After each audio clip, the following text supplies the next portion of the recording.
Iya, kan bodoh itu, udah jelas laki-laki nggak ada duit, mau juga dia pelet apa yang dia pakai.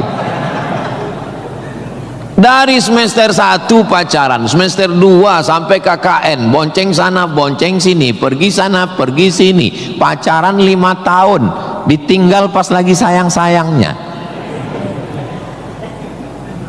Mohon maaf, kalau ada mahasiswi yang mau pacaran sampai 5 tahun, itu sama seperti iklan roti, dibuka, dijilat, dicelupin, gak dimakan-makan. Kira-kira yang rugi cewek apa cowok?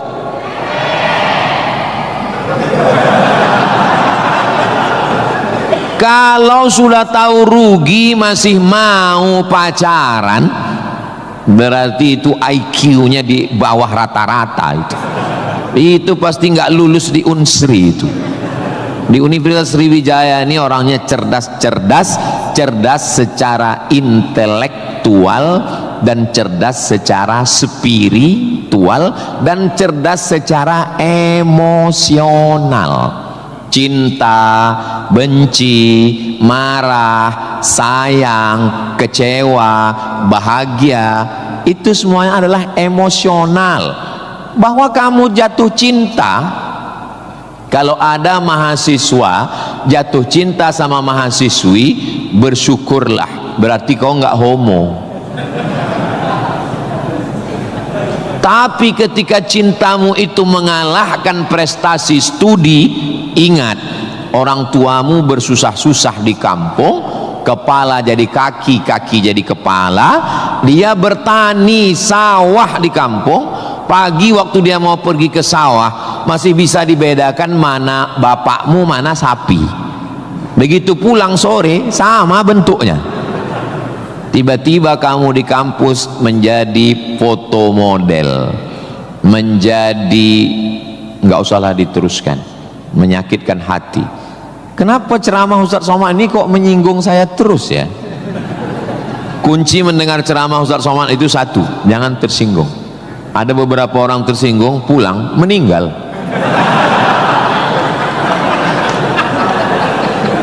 Saudaraku yang dimuliakan Allah, belajar ini seperti pakai kacamata kuda. Jadi waktu belajar dulu pakai kacamata kuda, jangan tengok kanan, jangan tengok kiri, fokus ke depan, tentukan arahmu, maka alam semesta akan membantu. Tentukan targetmu, mana last destination, stasiun terakhir yang mau ditarget mana. Setelah itu langkah karena kakimu, karena kau bertuhan, serahkan pada Allah. Bismillahi tawakkaltu ala Allah, la haula wala quwata illa billah. Ustadz dulu cita-citanya apa? Cita-cita saya selesai S1, habis itu saya S2, habis itu saya S3. Setelah saya doktor, saya mau jadi dosen, dan setelah nanti dapat duit, saya mau membahagiakan orang tua. Cita-cita saya nggak banyak, nggak ada cita-cita saya dulu diundang memberikan kuliah umum ke Universitas Sriwijaya, naik helikopter, nggak ada sama sekali, nggak terpikir di kepala saya, nggak ada terlintas. Cita-cita saya simple, singkat aja. Yang penting kuliah S1, S2, S3, habis itu doktor, jadi dosen, pulang ke kampung, ngajar, membahagiakan orang tua. Makanya waktu saya kuliah di Maroko, saya anak pertama, adik saya anak kedua. Kami cuman berdua, adik beradik, saudara kandung laki-laki dua-duanya. Kata adik saya mau nikah. Saya tunggu kamu pulang selesai S2 di Maroko atau gimana? Saya bilang kau nikah aja duluan, karena aku nggak jelas tanggalnya nih kapan. Pulang pun aku belum tentu nikah. Aku masih banyak cita-citaku. Aku masih selesai S2, aku mau S3, aku mau jadi dosen, aku dapat uang, bahagiakan. Kau kalau mau nikah, nikahlah duluan, jangan terhalang karena aku. Alhamdulillah adik saya menikah duluan. Anaknya sekarang sudah gadis, anak perempuan pertama, dan sekarang sudah belajar di Al-Azhar Kairo Mesir. Jadi kita bagi-bagi, kau bahagiakan dengan ibu punya cucu dan aku membahagiakan dengan kuliahku. Jadi kalau kita mau kuliah, jangan juga kita halangi adik-adik kita yang mau nikah. Jangan sampai kita mau S2, S3, S teler, S cendol, S doger, S Bandung, sampai yang di bawah-bawah ini terhalang, terkendala. Tapi insya Allah adik-adik semua sesuai dengan apa spesialisasi kita. Jangan belajar di tempat yang kita nggak minat, nggak suka, akhirnya kita menderita. Kita udah nggak suka bidang ini, tapi karena terpaksa akhirnya menderita, stres, depresi, mati. Apa yang suka? Ini Pak Ustadz, anak saya ini dari kecil memang saya lihat kemana-mana bawa martil Pak Ustadz, masuk fakultas hukum jadi hakim konstitusi, insya Allah. Nggak lulus Pak Ustadz, jadi tukang. Mohon maaf Pak tukang, jangan tersinggung, karena masjid ini selesai juga karena ada tukang. Anak saya ini kemana-mana bawa jarum suntik Pak Ustadz, fakultas kedokteran. Nggak lulus, pecandu narkoba. Jadi kemana arah kita? Ustadz Somad dulu biasanya anak itu dari kecil sudah kelihatan itu bakatnya kemana. Saya tanya sama emak saya, aku mak dulu kecil kemana arahku? Kau dulu, kata emak saya, kalau kusuruh beli gula sama beli minyak ke warung nggak pulang-pulang. Kenapa? Cerita sama orang di warung itu, cerita. Kalau lagi keluar main dulu itu, kalau masuk kelas jam istirahat itu dulu namanya keluar main. Bapak dulu gitu juga? Berarti udah tua. Anak sekarang nggak tahu, sebaya kita berarti sama-sama 28 tahun. Masalah umur ini kan bukan masalah angka, tapi masalah rasa. Saya terus terang, kalau di tempat lain saya ceramah saya merasa tua, tapi di Unsri ini rasa semester 7 ini sekarang. Itu maka saya memang minta itu kepada Ustadz Kemas Ali, tolong kalau saya datang ke Sumatera Selatan 5 unsur mesti tercapai. Saya ada ceramah di kantor, alhamdulillah tadi sudah di kantor polisi. Tolong bawa saya ceramah di tanah lapang, tablik akbar supaya semua masyarakat dapat. Yang ketiga ceramah di masjid supaya ada pengajian yang betul-betul ngaji, biasanya subuh. Yang keempat adalah ceramah di spesialisasi, kadang ceramah di IDI, Ikatan Dokter Indonesia, ceramah di PERADI, Persatuan Advokat Indonesia, kemudian satu lagi di kampus. Kenapa saya minta kampus? Karena kampus ini masa depan. Kalau panti jompo itu masa lalu. Ustaz jangan sebut jompo, kami di sini ada juga yang tua. Saya tidak ada melihat orang tua di sini. Ini hanyalah anak-anak muda yang terjebak di tubuh yang tua. Jadi sebetulnya masalah tua dan muda itu adalah masalah semangat dan perasaan. Kalau semangatnya muda, perasaannya muda, maka disebut dia dengan sumpah pemuda. Padahal yang bersumpah itu orang tua. Tapi karena dia semangat, memang luar biasa Masjid Nabawi Unsri ini. TV-nya 4 di kiri, 4 di kanan. Luar biasa Bapak. Kadang kita ceramah di beberapa masjid itu kecil aja TV-nya. Ini sampai 4. Ini menunjukkan anggaran untuk kampus ini memang hebat. Itu luar biasa. Jadi kalau ada orang mengatakan bahwa Sumatera Selatan itu bawahnya itu banyak emas, memang datanglah ke Unsri, memang terbukti atapnya pun emas. Nggak salah itu Pak Ketua HIPMI, memang banyak emas yang perlu digali di Sumatera Selatan ini, dan Unsri sudah mewujudkannya di atas. Siapa yang bisa melakukan bukan eksploitasi, tapi menggali potensi yang ada di alam ini, itu adalah mahasiswa.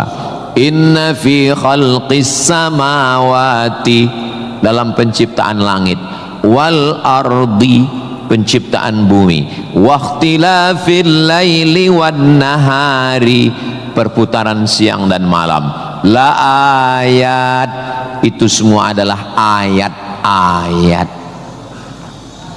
Apa yang kau tahu tentang ayat? Ayat kursi Pak Ustaz. Apa yang kau tahu tentang ayat? Ayat Al-Quran Pak Ustaz. Apa yang kau tahu tentang ayat? Ayat-ayat cinta Pak Ustaz. Ayat semesta. Inna fi khalqis samawati, penciptaan langit dipikirkan dengan akal, muncul ayat namanya ayat kauniyah, ayat semesta yang dikaji satu fakultas khusus namanya fakultas astronomi, bukan astrologi. Yang perlu dipelajari itu astronomi, bukan astrologi. Kalau yang astrologi itu Anda lahir bulan April, bintang Anda Taurus, jangan jatuh cinta dengan Pisces, karena kalau ikan jatuh cinta dengan kambing nanti tinggalnya di mana. Buang-buang waktu aja itu, nggak usah dikaji. Tapi ketika berpikir tentang astronomi, tentang ilmu langit, maka umat Islam sudah lama mengkaji itu yang disebut dengan ilmu falak. Ilmu falak itu yang dipakai oleh Badan Lembaga Hisab dan Ru'yah. Hisab artinya perhitungan, menghitung bagaimana tingginya matahari, bulan di atas ufuk. Kenapa terjadi persimpangan antara NU dengan Muhammadiyah tentang penetapan 1 Ramadan dan 1 Syawal? Itu berawal dari titik astronomi, karena menurut Muhammadiyah kalau sudah nampak 1 hilal, walaupun dia tingginya 0,5 derajat atau 1 derajat, maka itu sudah dianggap sebagai hilal. Tapi menurut NU, Perti, Persis, Al-Wasliyah, Nahdlatul Ulama, maka mereka mensyaratkan sesuai syarat Mabim, Malaysia, Brunei, Indonesia, Singapura, mensyaratkan mesti 3 derajat. 3 derajat baru dianggap sebagai hilal. Kalau 1 belum dianggap sebagai hilal. Kata Muhammadiyah 1 pun hilal, kata NU 3 baru hilal.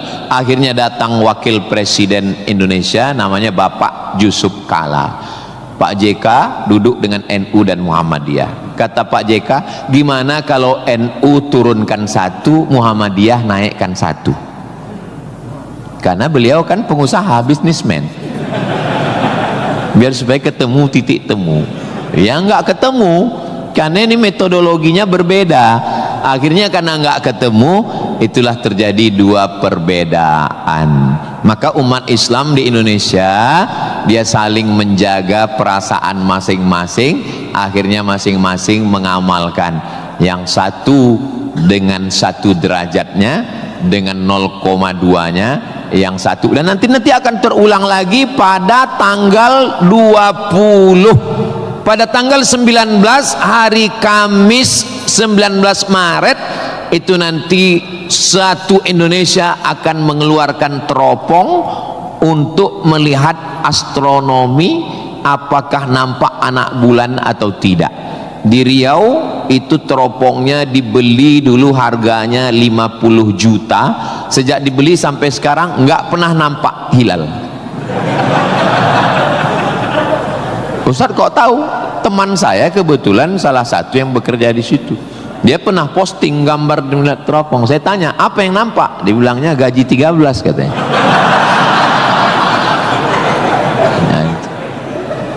Nah, itu hanya bisa diselesaikan oleh astronomi, ilmunya, orangnya astronom. Inna fi khalqis samawati wal ardi, bumi, satu fakultas muncul namanya fakultas geologi. Geo bumi, logi ilmu, geologi ilmu bumi. Ternyata di dalam bumi ini ada batu bara. Di dalam bumi Sumatera Selatan ini batu bara. Ustaz tahu dari mana? Tadi waktu kami naik heli tadi. Ini nyebut heli ini 20 menit sekali harus diulang. Waktu kami tadi naik itu di Sungai Musi, di bawah banyak sekali kapal-kapal membawa batu bara. Batu bara itu di dalam tanah, tapi kalau di Sumatera Utara di atas tanah. Abdul Somad batu bara. Di dalamnya ada nikel, di dalamnya ada minyak, di dalamnya ada emas, di dalamnya ada fosfat, di dalam ada gas, banyak sekali. Sebetulnya yang dicari Donald Bebek itu apa? Sampai jam 12 malam masuk ke kamar tidur Maduro, presiden Venezuela, yang lagi sedang tidur di samping istrinya dicomot oleh Donald. Sebenarnya Amerika cuman mencari satu, nyari minyak. Karena Amerika memang adidaya, betul. Amerika memang kaya, betul. Tapi Amerika nggak punya minyak, maka dia mesti ngambil Venezuela. Tapi minyak Venezuela ini juga nggak aman, maka dia perlu minyak yang aset paling besar di dunia. Di mana itu? Iran. Itu enaknya ceramah di Unsri ini, nyambung. Bagaimana saya bilang Iran? Dulu nama presidennya Reza Pahlavi, bisa diatur oleh Amerika, tapi kemudian datanglah pemimpin spiritual namanya Ayatollah Khomeini tahun 79 tahun 80, maka semua perusahaan Eropa, Amerika stop, nggak boleh masuk. Akhirnya dia diembargo selama 46 tahun. Gimana cara dia bisa hidup 46 tahun? Jual minyaknya kemana? Amerika nggak mau beli minyaknya, Eropa juga nggak mau. Kenapa Iran tetap bisa tumbuh? Dia jualnya ke Rusia dan Cina. Ada ilmu khusus yang mengkaji ini. Ilmu apa namanya? Geopolitik. Geo dunia, politik. Jadi politiknya bukan antar pilkada kabupaten, tapi geopolitik dunia. Maka Ayatullah ini mesti digulingkan. Meninggal Ayatullah Ruhollah Khomeini, digantikan penerusnya namanya Ayatollah Ali Khamenei. Khamenei mesti dibunuh karena dialah pemimpin spiritual, maka diserang, akhirnya meninggal. Mereka lupa, Amerika lupa.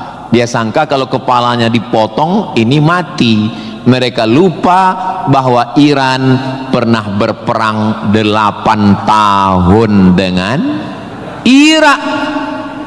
Siapa yang membiayai Irak waktu itu menghantam Iran? Amerika. Siapa yang disuruh menghabisi? Saddam Hussein. Saddam bantai. Sebetulnya itu latihan perang. Maka ketika dihajar, menurut Donald Trump 4 hari saja untuk menyelesaikan Iran. Begitu 4 hari tidak selesai, dia ngajak genjatan senjata. Lalu apa jawab Iran? Kau yang memulai, kami yang mengakhiri. Begitu jantannya. Kalau mau ambil minyak Venezuela, tumbangkan Maduro. Kalau mau ambil minyak Irak, tumbangkan Saddam. Kalau mau ambil minyak Libya, tumbangkan Gaddafi. Maka Gaddafi tumbang, Saddam tumbang, Ayatollah tumbang, Maduro tumbang. Kalau mau ambil minyak Indonesia,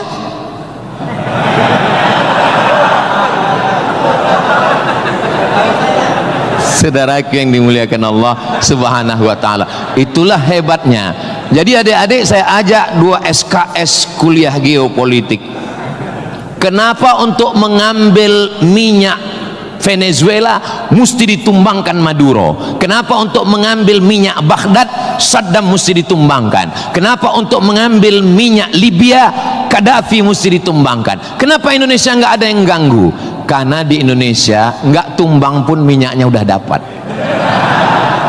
Saudara yang dimuliakan Allah Subhanahu wa ta'ala, sebetulnya dulu nggak tahu adik-adik belajar sejarah gimana, tapi kalau saya dulu belajar sejarah, Belanda datang ke Indonesia ingin mencari rempah-rempah, kayu manis, buah pala, merica, ketumbar. Kita pun waktu itu bingung, nanya sama guru SD, ya, Belanda kesini naik kapal kayu jauh-jauh dari Amsterdam, 3 bulan naik kapal cuman mau cari rempah. Iya katanya. Sekarang baru kita tahu mereka bukan nyari rempah, nyari minyak, Bu. Ini udah di kapling-kaplingnya. Papua emas, Sulawesi nikel. Ada satu pulau namanya Pulau Emas, Swarna Dwipa. Swarna Dwipa artinya pulau emas, nama lain dari Sumatera. Dulu ketika Portugis, ada satu negara namanya Portugal, orangnya namanya Portugis. Portugis dengan Portugal itu sama, cuman beda nama negaranya Portugal, orangnya Portugis. Portugal itu bukan persatuan orang tua gatal.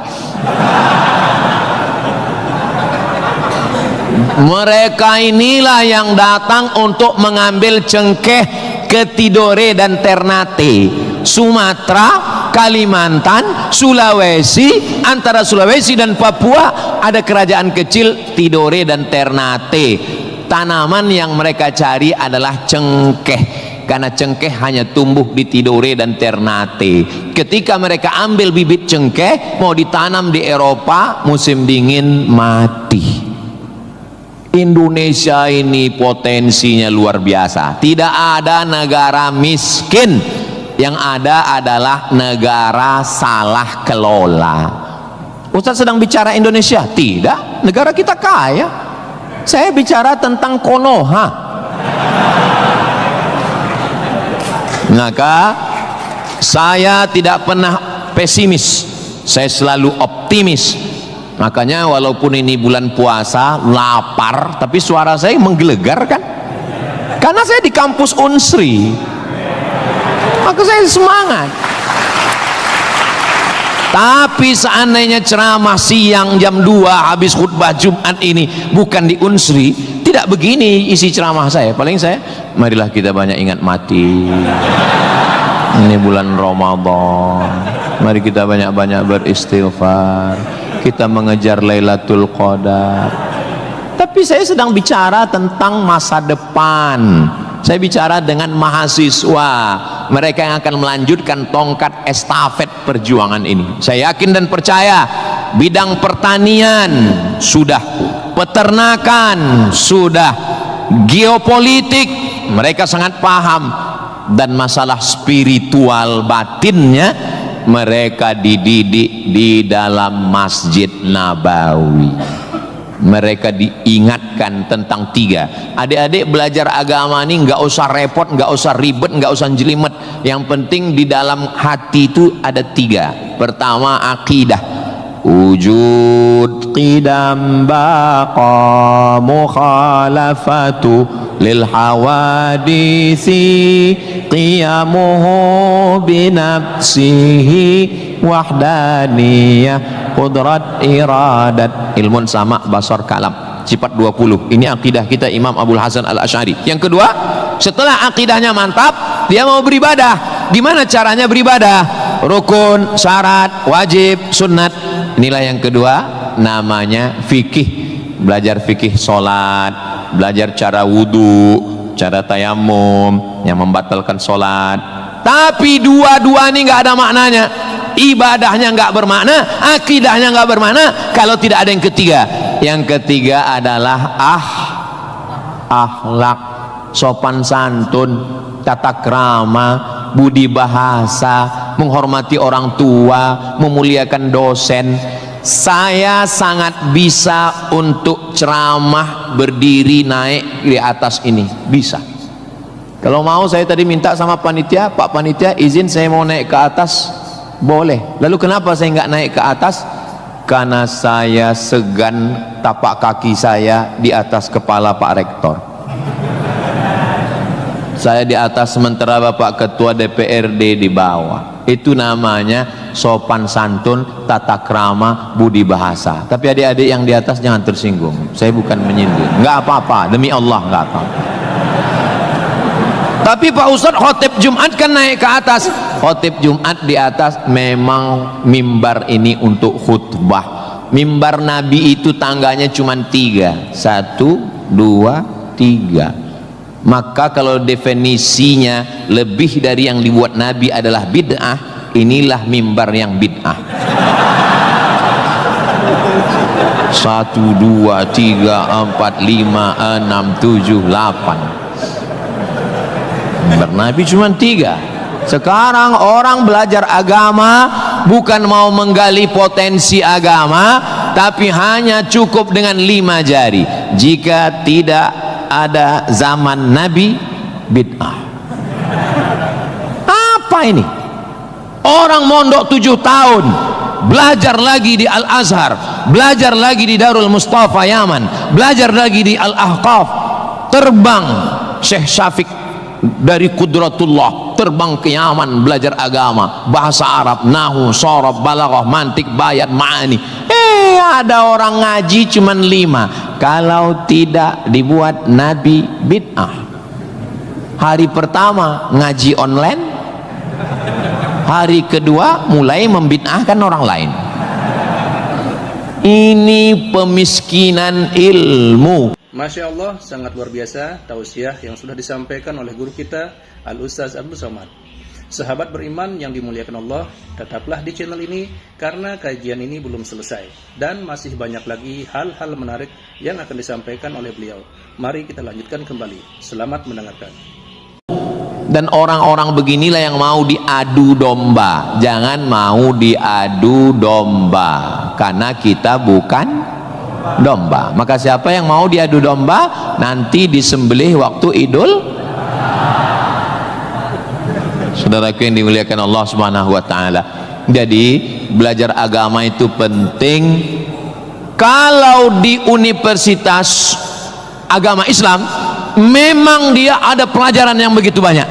Tapi di universitas umum mereka belajar 2 SKS, 16 tatap muka, potong mid semester, potong pertemuan pertama, potong libur banjir, asap dan mati lampu. Hanya tinggal 5 pertemuan. Apa yang bisa diambil dari situ? Tapi saya optimis di Palembang, di Sumatera Selatan, orang tidak hanya ngaji di kampus, tapi juga ngaji di masjid. Bulan Ramadan ini pengajian penuh. Kultum subuh, kultum duha, kultum zuhur, kultum asar, kultum menjelang berbuka, kultum habis isya menjelang tarawih, tambah malam 10 terakhir kultum iktikaf. Maka ada namanya madrasah Ramadan. Kira-kira selesai Ramadan ini apa yang bertambah? Alhamdulillah Ustaz Somad, selesai berRamadan ini ada 5 yang bertambah. Apa dia? Berat badan, kolesterol, gula darah, diabetes, asam lambung.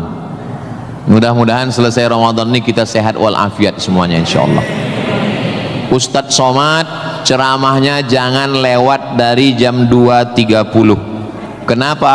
Karena kalau lewat Ustadz ditinggalkan helikopter. Begitu arahan tadi. Saya sebetulnya mau berlama-lama dengan adik-adik sekalian, karena saya nyaman ceramah di Unsri ini.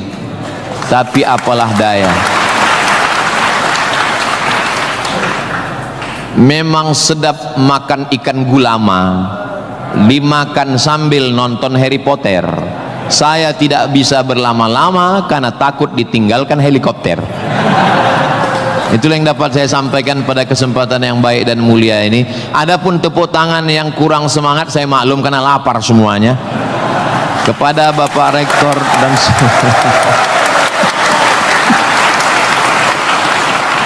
maukah Bapak Ibu memaafkan kesilapan dan kekhilafan saya? Di akhir majelis saya tutup dengan satu pantun penutup. Menangkap puyuh di Bukit Selasih. Thank you dan terima kasih. Assalamualaikum warahmatullahi wabarakatuh. Tadi dipesankan Ustadz langsung baca doa, Allahumma ja'al hadhil jami'ata jami'atan mubarakatan fiha. Ya Allah, jadikanlah Universitas Sriwijaya universitas yang penuh dengan keberkahan. Allahumma jazi asatidatina, berikanlah balasan terbaik kepada Bapak Rektor, Wakil Rektor, Dekan, Wakil Dekan, Ketua Jurusan, dosen-dosen kami ya Allah.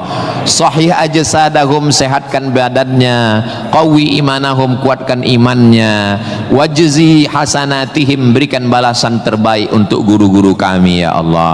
Allahumma hafaz abna'ana wa banatina, adik-adik mahasiswa-mahasiswi kami, jaga hati badan mereka dari fitnah akhir zaman ini ya Allah. Allahumma ja'al hadzal balada baladan amina, jadikanlah Sumatera Selatan Indonesia baldatun thayyibatun wa rabbun ghafur.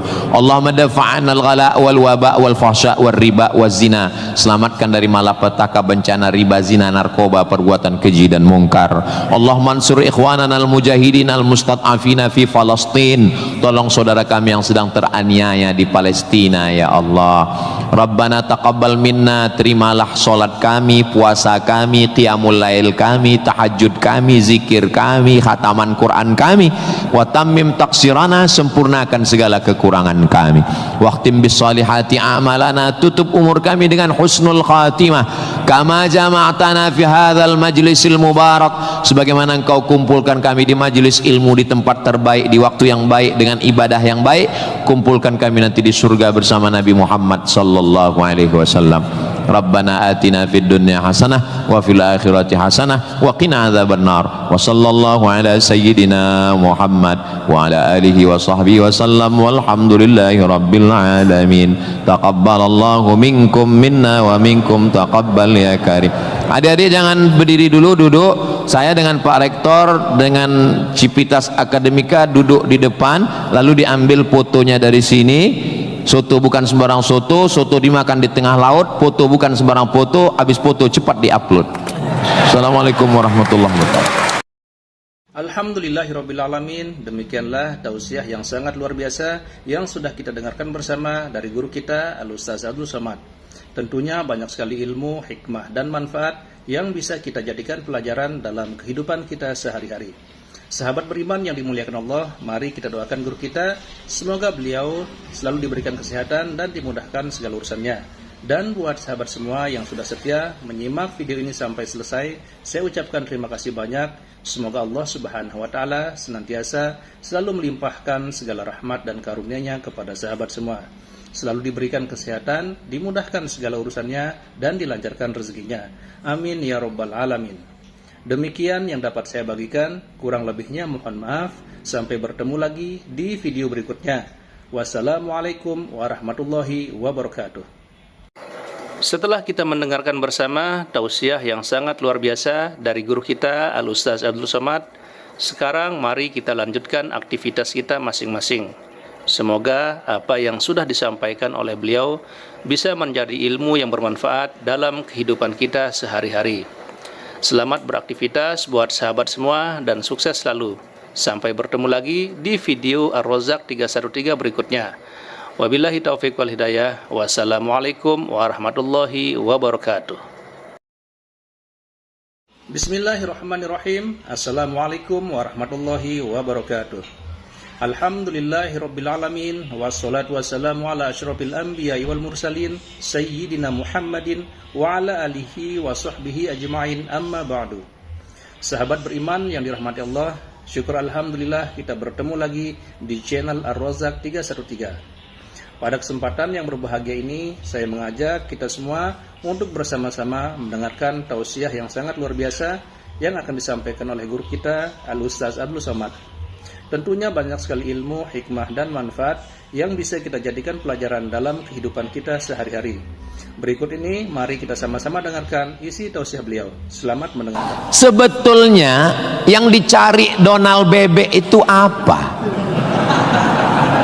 Sampai jam 12 malam masuk ke kamar tidur Maduro, Presiden Venezuela, yang lagi sedang tidur di samping istrinya dicomot oleh Donald.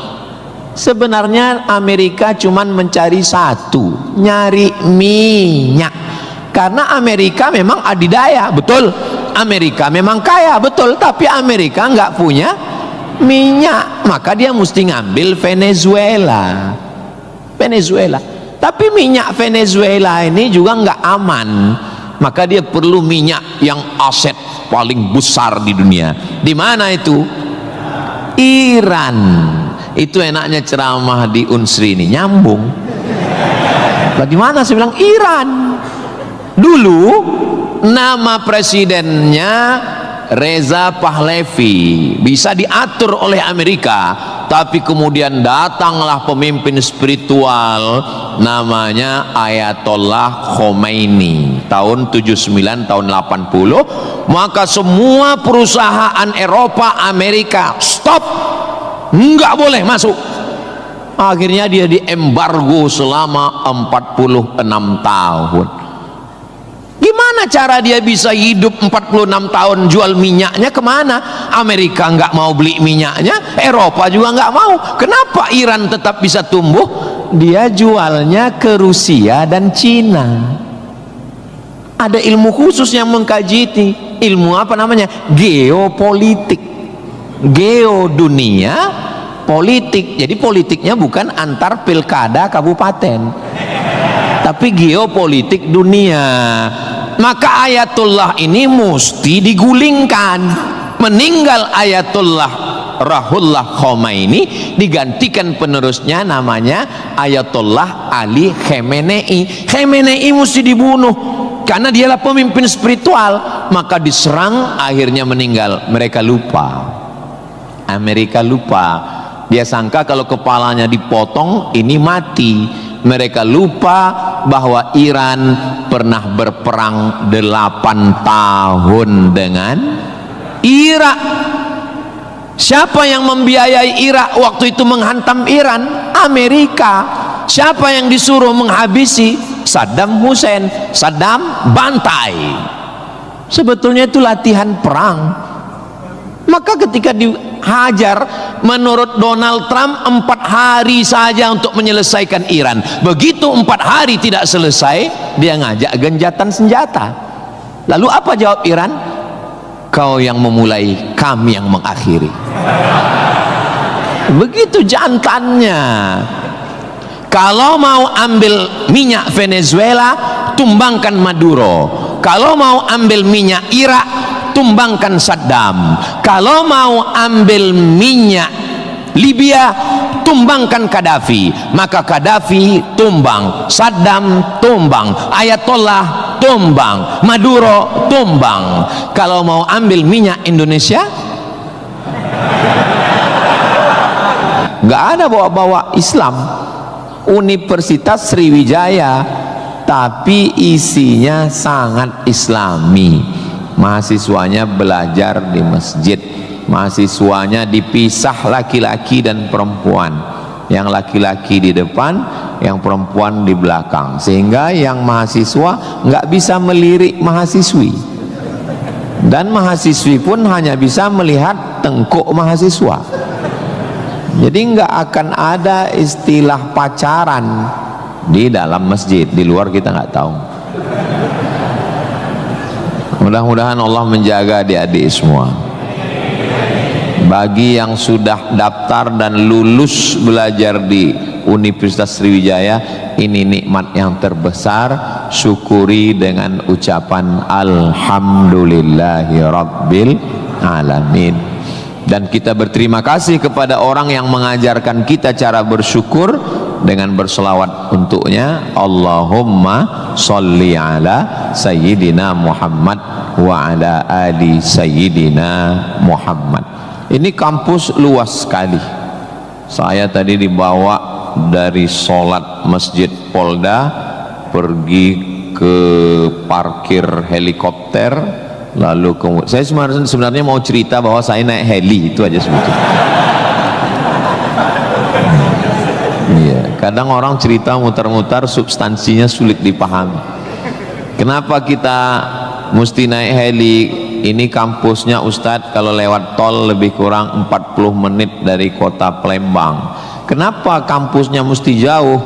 Ternyata di sini ada 700 hektar kampus yang begitu luas, dan di sini tidak hanya manusia, monyet pun jumpa tadi. Jadi kampus itu idealnya memang begitu.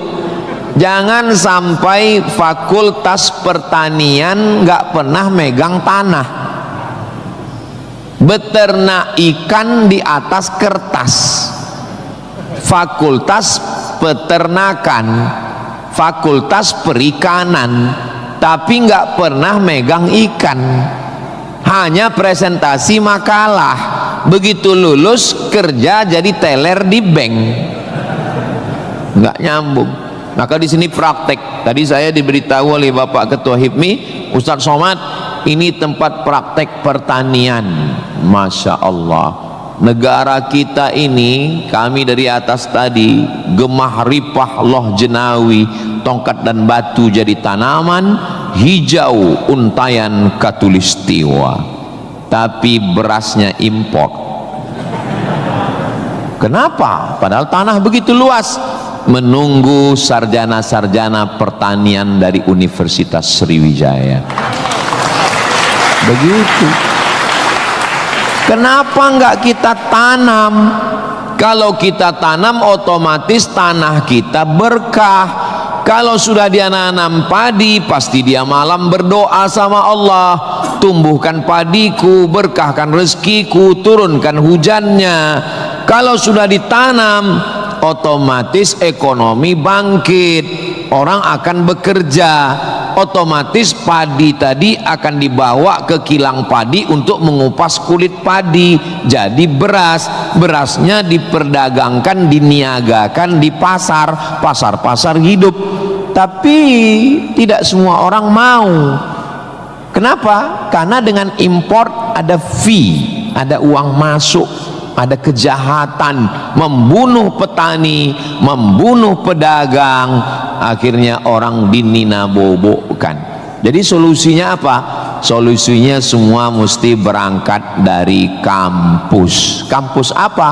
Kampus Universitas Sriwijaya. Ustadz beberapa kali nih nyebut Universitas Sriwijaya, dia memang setiap 5 menit sekali disebut.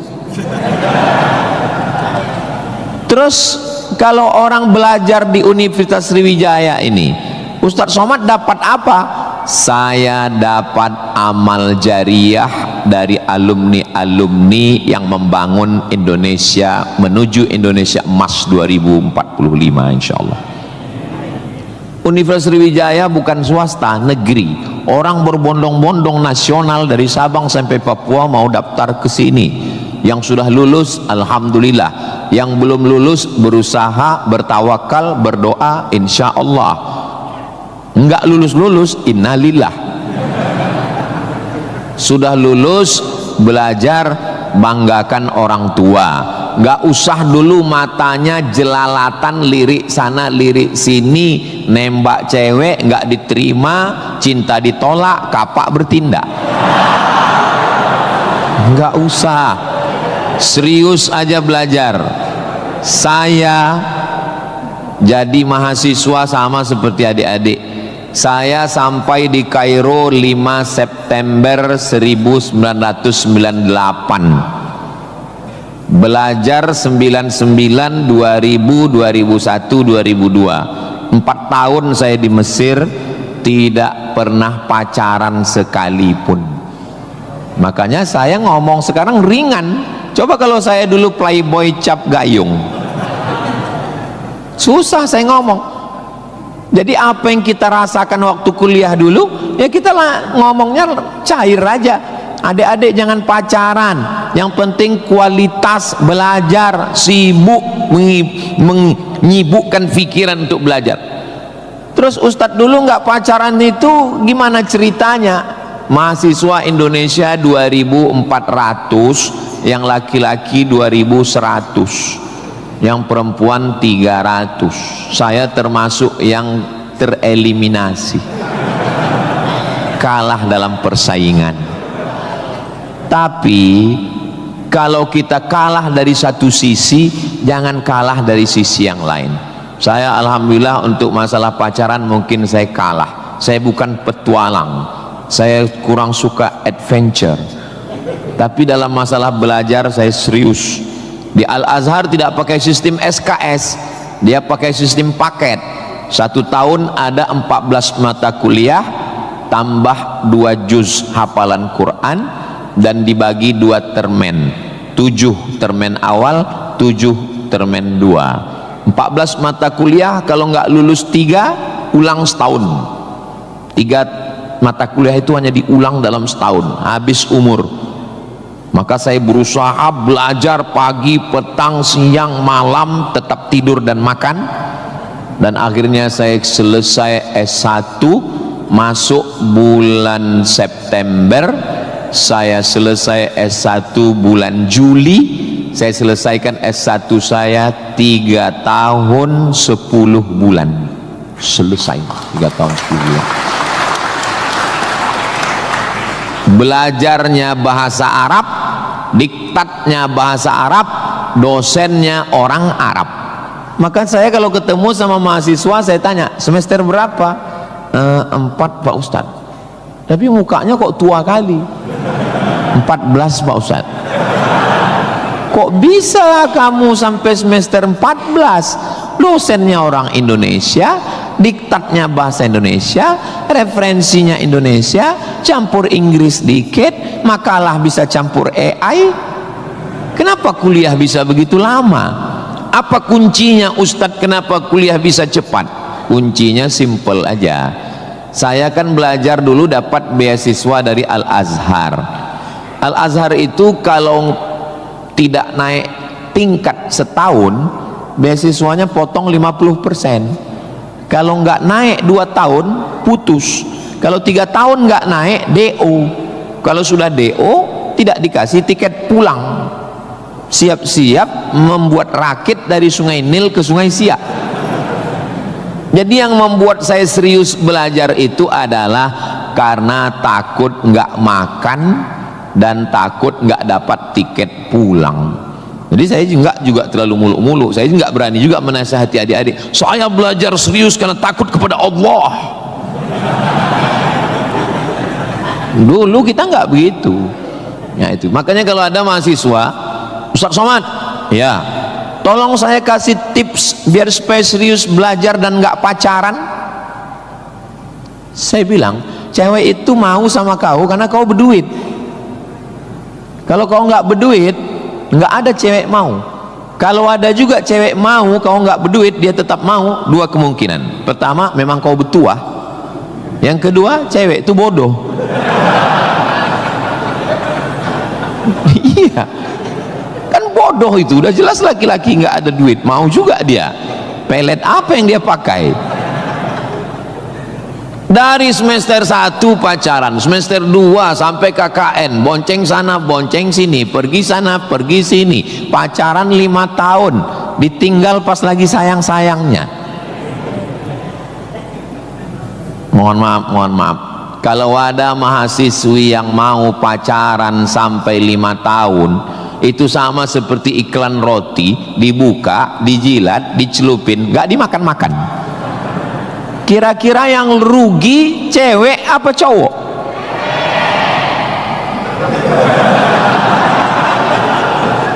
Kalau sudah tahu rugi masih mau pacaran, berarti itu IQ-nya di bawah rata-rata itu. Itu pasti nggak lulus di Unsri itu. Di Universitas Sriwijaya ini orangnya cerdas secara intelektual dan cerdas secara spiritual dan cerdas secara emosional. Cinta, benci, marah, sayang, kecewa, bahagia, itu semuanya adalah emosional. Bahwa kamu jatuh cinta, kalau ada mahasiswa jatuh cinta sama mahasiswi, bersyukurlah, berarti kau nggak homo. Tapi ketika cintamu itu mengalahkan prestasi studi, ingat, orang tuamu bersusah-susah di kampung kepala jadi kaki, kaki jadi kepala. Dia bertani sawah di kampung. Pagi waktu dia mau pergi ke sawah masih bisa dibedakan mana bapakmu, mana sapi. Begitu pulang sore sama bentuknya. Tiba-tiba kamu di kampus menjadi foto model, menjadi, nggak usahlah diteruskan, menyakitkan hati. Kenapa ceramah Ustaz Somad ini kok menyinggung saya terus ya? Kunci mendengar ceramah Ustaz Somad itu satu, jangan tersinggung. Ada beberapa orang tersinggung, pulang meninggal.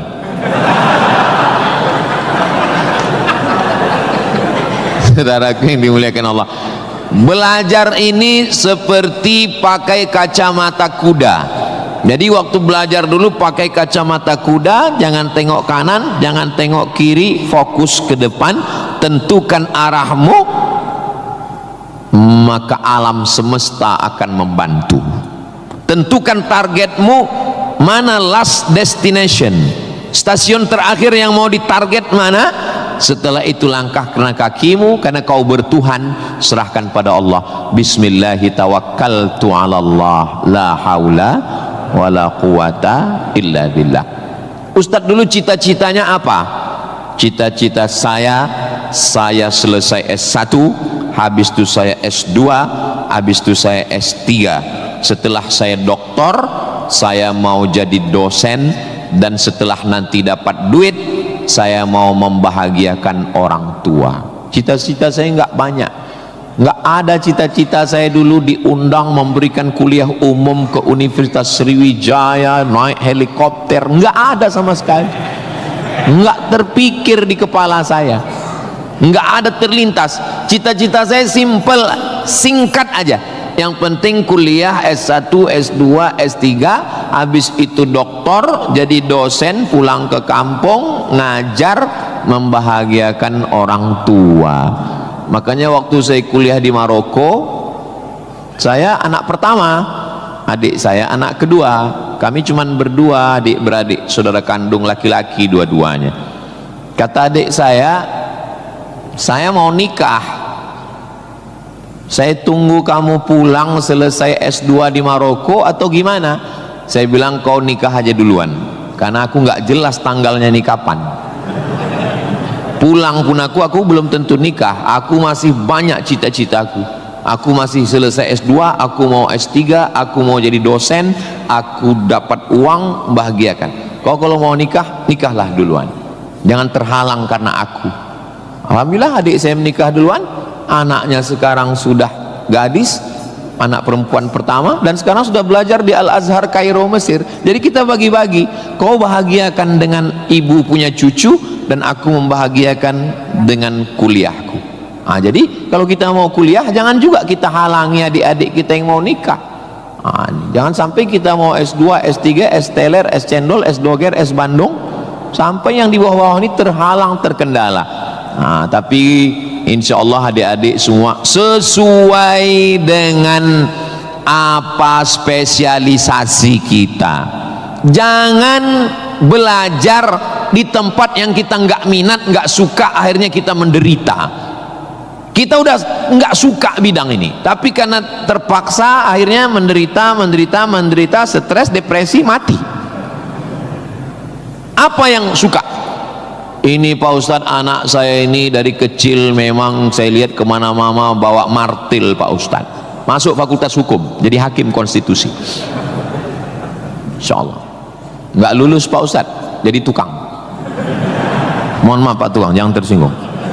Karena masjid ini selesai juga karena ada tukang.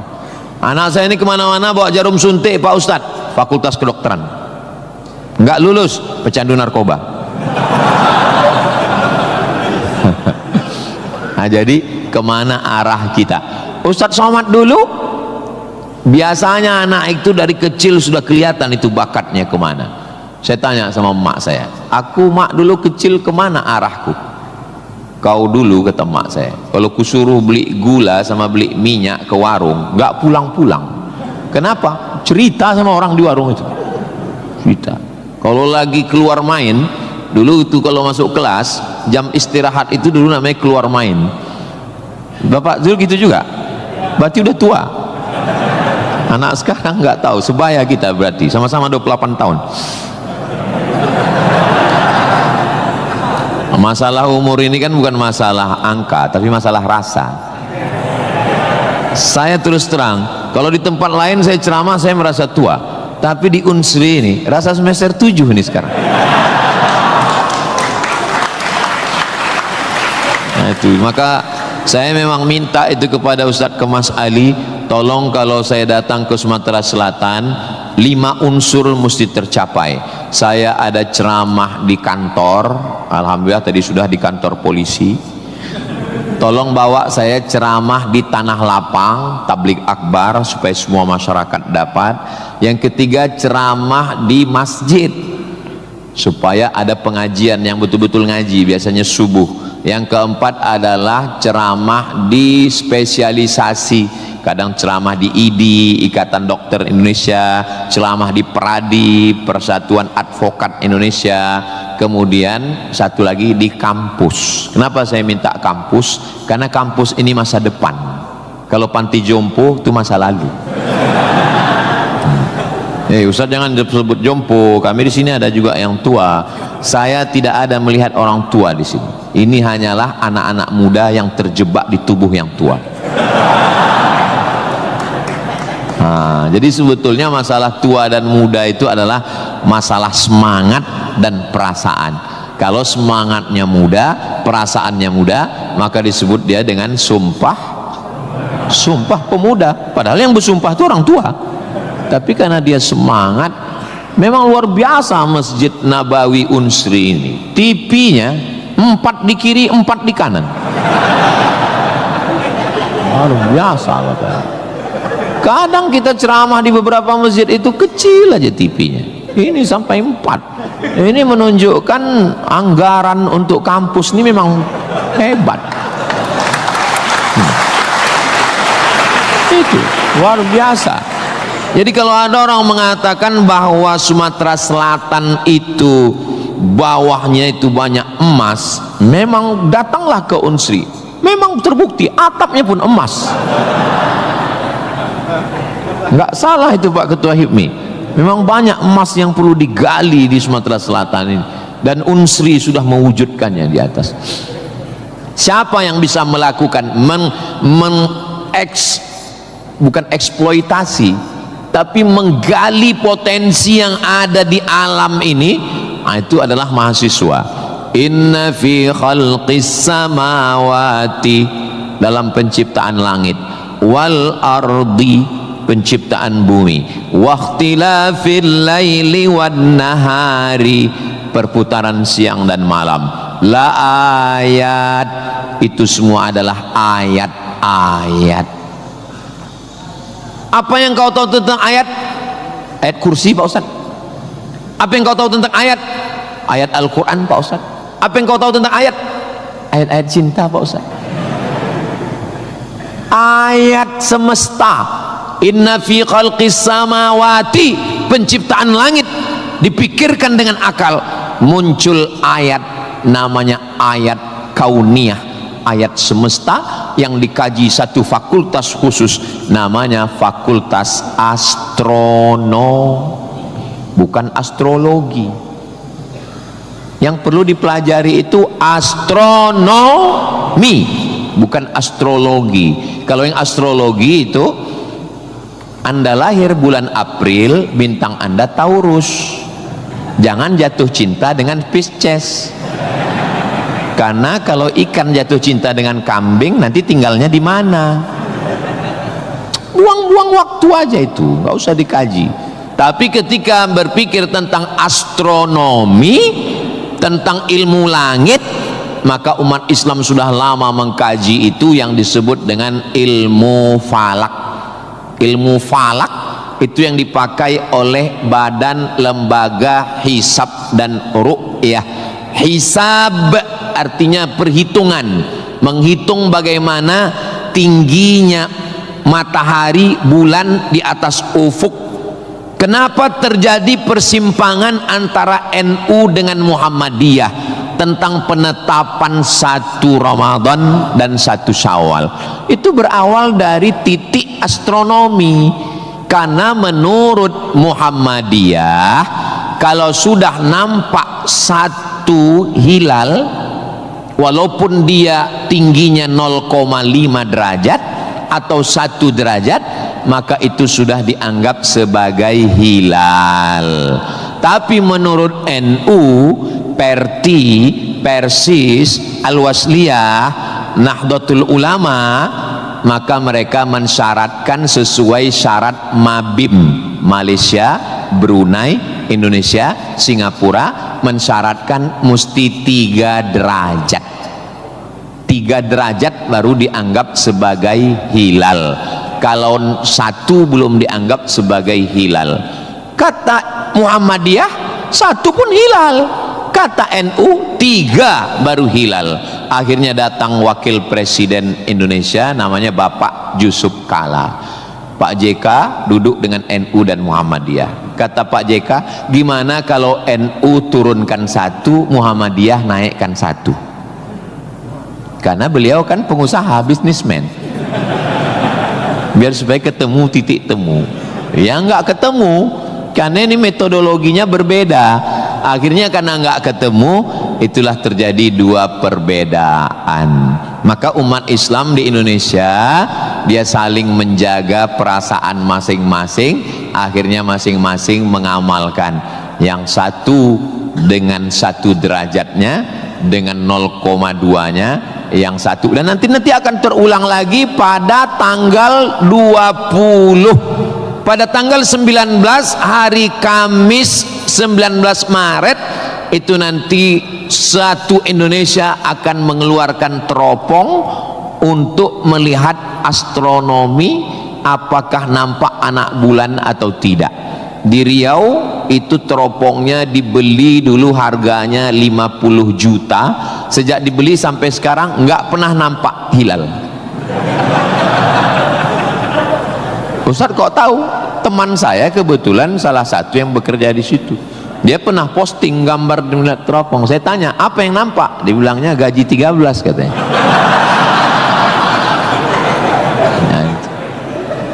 Nah, itu hanya bisa diselesaikan oleh astronomi, ilmunya, orangnya astronom. Inna fi khalqis samawati wal ardi, bumi, satu fakultas muncul namanya fakultas geologi. Geo bumi, logi ilmu, geologi ilmu bumi. Ternyata di dalam bumi ini ada batu bara. Di dalam bumi Sumatera Selatan ini batu bara. Ustaz tahu dari mana? Tadi waktu kami naik heli tadi. Ini nyebut heli ini 20 menit sekali harus diulang. Waktu kami tadi naik itu di Sungai Musi, di bawah banyak sekali kapal-kapal membawa batu bara. Batu bara itu di dalam tanah, tapi kalau di Sumatera Utara di atas tanah. Abdul Somad batu bara. Di dalamnya ada nikel, di dalamnya ada minyak, di dalamnya ada emas, di dalamnya ada fosfat, di dalam ada gas, banyak sekali. Sebetulnya yang dicari Donald Bebek itu apa? Sampai jam 12 malam masuk ke kamar tidur Maduro, presiden Venezuela, yang lagi sedang tidur di samping istrinya dicomot oleh Donald. Sebenarnya Amerika cuman mencari satu, nyari minyak. Karena Amerika memang adidaya, betul. Amerika memang kaya, betul. Tapi Amerika nggak punya minyak, maka dia mesti ngambil Venezuela. Tapi minyak Venezuela ini juga nggak aman, maka dia perlu minyak yang aset paling besar di dunia. Di mana itu? Iran. Itu enaknya ceramah di Unsri ini nyambung. Bagaimana saya bilang Iran? Dulu nama presidennya Reza Pahlavi bisa diatur oleh Amerika, tapi kemudian datanglah pemimpin spiritual namanya Ayatollah Khomeini tahun 79 tahun 80, maka semua perusahaan Eropa, Amerika stop, nggak boleh masuk. Akhirnya dia diembargo selama 46 tahun.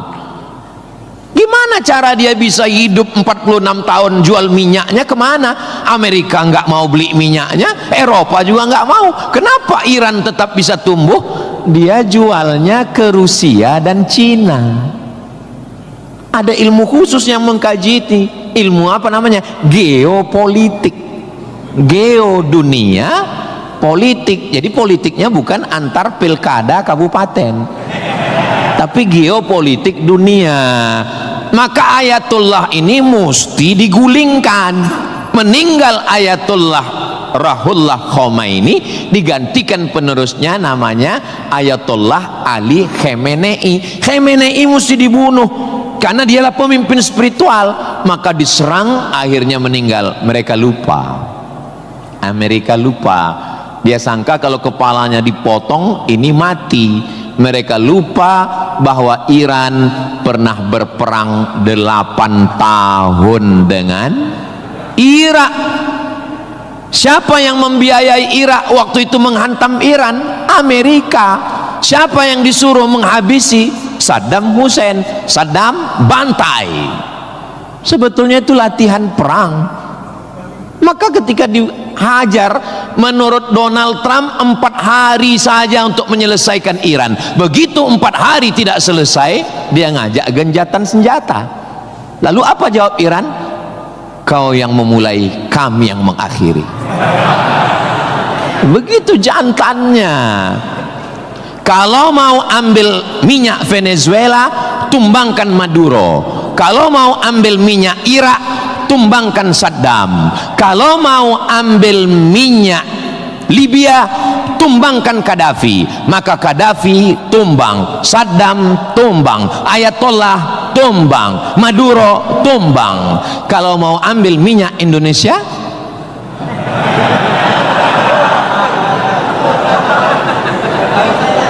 saudaraku yang dimuliakan Allah Subhanahu wa taala, itulah hebatnya. Jadi adik-adik saya ajak 2 SKS kuliah geopolitik. Kenapa untuk mengambil minyak Venezuela mesti ditumbangkan Maduro? Kenapa untuk mengambil minyak Baghdad Saddam mesti ditumbangkan? Kenapa untuk mengambil minyak Libya Gaddafi mesti ditumbangkan? Kenapa Indonesia nggak ada yang ganggu? Karena di Indonesia nggak tumbang pun minyaknya udah dapat.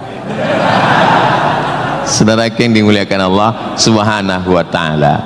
Sebetulnya dulu nggak tahu adik-adik belajar sejarah gimana. Tapi kalau saya dulu belajar sejarah, Belanda datang ke Indonesia ingin mencari rempah-rempah.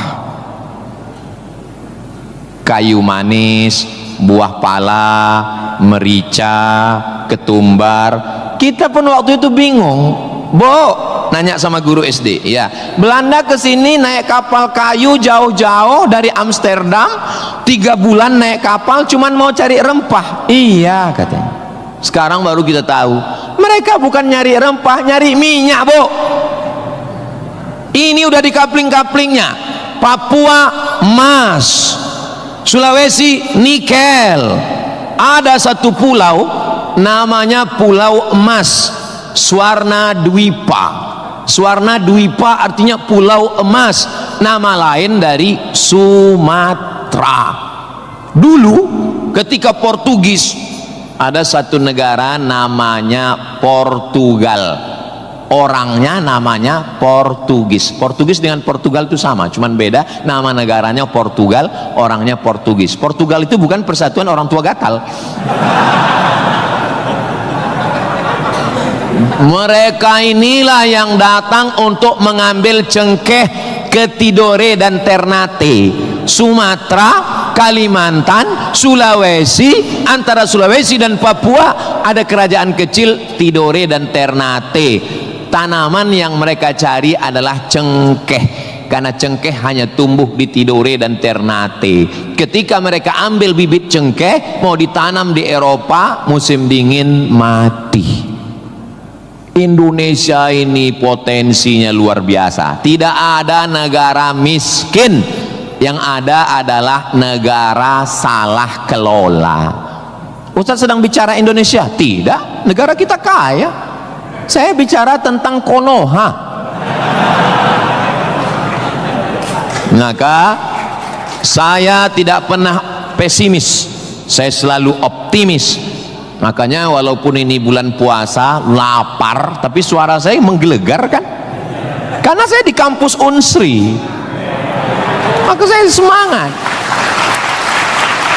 Tapi seandainya ceramah siang jam 2 habis khutbah Jumat ini bukan di Unsri, tidak begini isi ceramah saya. Paling saya, marilah kita banyak ingat mati.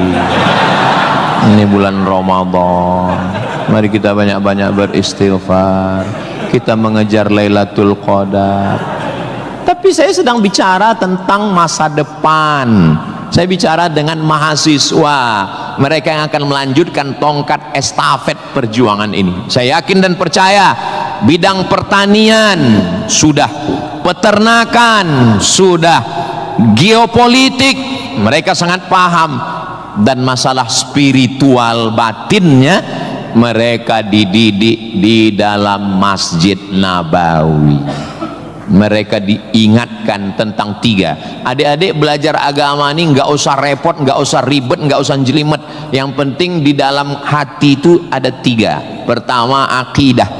Wujud qidam baqa mukhalafatu lil hawadisi qiyamuhu binafsihi wahdaniyah qudrat iradat ilmun sama basar kalam sifat 20. Ini akidah kita Imam Abul Hasan Al-Asy'ari. Yang kedua, setelah akidahnya mantap, dia mau beribadah. Gimana caranya beribadah? Rukun, syarat, wajib, sunnat. Inilah yang kedua, namanya fikih. Belajar fikih solat, belajar cara wudu, cara tayamum yang membatalkan solat. Tapi dua-dua ini nggak ada maknanya. Ibadahnya nggak bermakna, akidahnya nggak bermakna kalau tidak ada yang ketiga. Yang ketiga adalah akhlak, sopan santun, tata krama, budi bahasa, menghormati orang tua, memuliakan dosen. Saya sangat bisa untuk ceramah berdiri naik di atas ini, bisa. Kalau mau saya tadi minta sama panitia, Pak panitia izin saya mau naik ke atas, boleh. Lalu kenapa saya nggak naik ke atas? Karena saya segan tapak kaki saya di atas kepala Pak Rektor.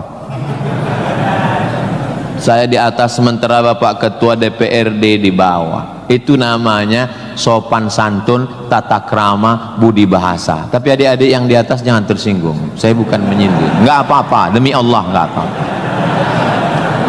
Tapi Pak Ustadz khotib Jumat kan naik ke atas. Khotib Jumat di atas memang mimbar ini untuk khutbah. Mimbar Nabi itu tangganya cuma 3. 1, 2, 3. Maka kalau definisinya lebih dari yang dibuat Nabi adalah bid'ah, inilah mimbar yang bid'ah. 1, 2, 3, 4, 5, 6, 7, 8. Mimbar Nabi cuma 3. Sekarang orang belajar agama bukan mau menggali potensi agama, tapi hanya cukup dengan 5 jari. Jika tidak ada zaman Nabi, bid'ah. Apa ini? Orang mondok 7 tahun, belajar lagi di Al-Azhar, belajar lagi di Darul Mustafa Yaman, belajar lagi di Al-Ahqaf, terbang Syekh Syafiq dari Qudratullah, terbang ke Yaman belajar agama, bahasa Arab, nahu, sorob, balaghah, mantik, bayat, ma'ani. Ada orang ngaji cuman 5. Kalau tidak dibuat Nabi, bid'ah. Hari pertama ngaji online, hari kedua mulai membid'ahkan orang lain. Ini pemiskinan ilmu. Masya Allah, sangat luar biasa tausiah yang sudah disampaikan oleh guru kita Al-Ustaz Abdul Somad. Sahabat beriman yang dimuliakan Allah, tetaplah di channel ini karena kajian ini belum selesai dan masih banyak lagi hal-hal menarik yang akan disampaikan oleh beliau. Mari kita lanjutkan kembali. Selamat mendengarkan.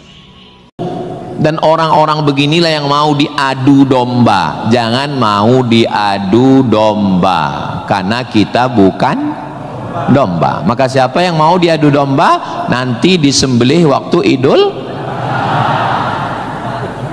Saudaraku yang dimuliakan Allah Subhanahu wa taala.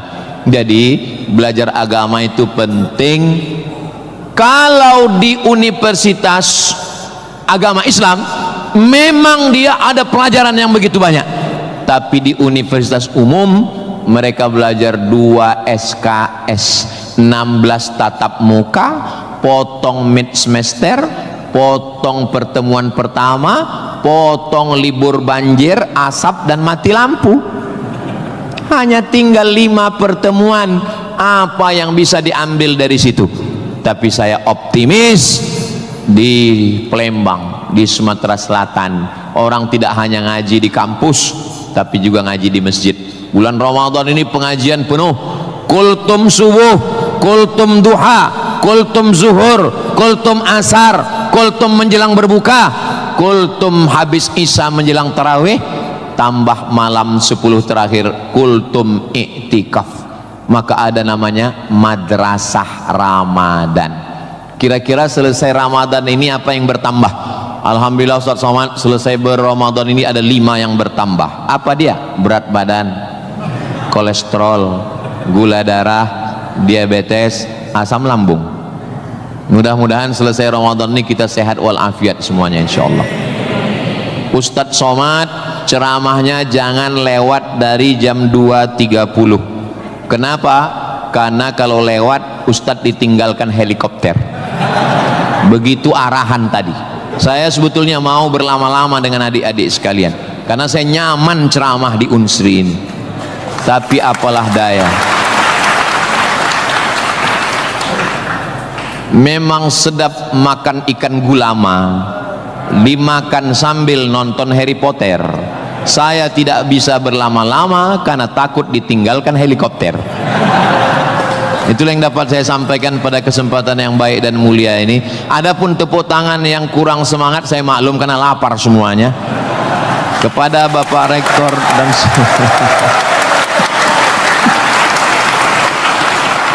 maukah Bapak Ibu memaafkan kesilapan dan kekhilafan saya? Di akhir majelis saya tutup dengan satu pantun penutup. Menangkap puyuh di Bukit Selasih. Thank you dan terima kasih. Assalamualaikum warahmatullahi wabarakatuh. Tadi dipesankan Ustaz langsung baca doa. Allahumma ja'al hadhil jami'ata jami'atan mubarakatan fiha. Ya Allah, jadikanlah Universitas Sriwijaya universitas yang penuh dengan keberkahan. Allahumma jazi asatidatina, berikanlah balasan terbaik kepada Bapak Rektor, Wakil Rektor, Dekan, Wakil Dekan, Ketua Jurusan, dosen-dosen kami ya Allah. Sahih ajsadahum, sehatkan badannya, qawi imanahum, kuatkan imannya, wajzi hasanatihim, berikan balasan terbaik untuk guru-guru kami ya Allah. Allahumma hafaz abna'ana wa banatina, adik-adik mahasiswa mahasiswi kami, jaga hati badan mereka dari fitnah akhir zaman ini ya Allah. Allahumma ja'al hadzal balada baladan amina, jadikanlah Sumatera Selatan Indonesia baldatun thayyibatun wa rabbun ghafur.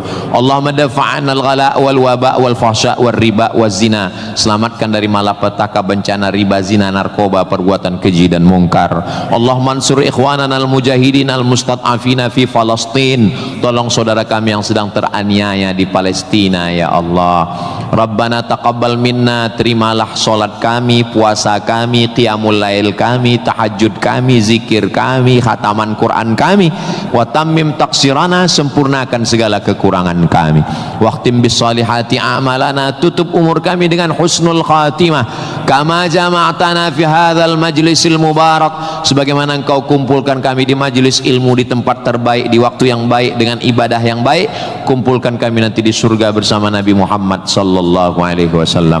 Rabbana atina fid dunya hasanah wa fil akhirati hasanah wa qina adzabannar. Wa sallallahu ala sayyidina Muhammad wa ala alihi wa sahbihi wa sallam walhamdulillahi rabbil alamin. Taqabbalallahu minkum minna wa minkum taqabbal ya karim. Adik-adik jangan berdiri dulu, duduk. Saya dengan Pak Rektor dengan Civitas Akademika duduk di depan, lalu diambil fotonya dari sini.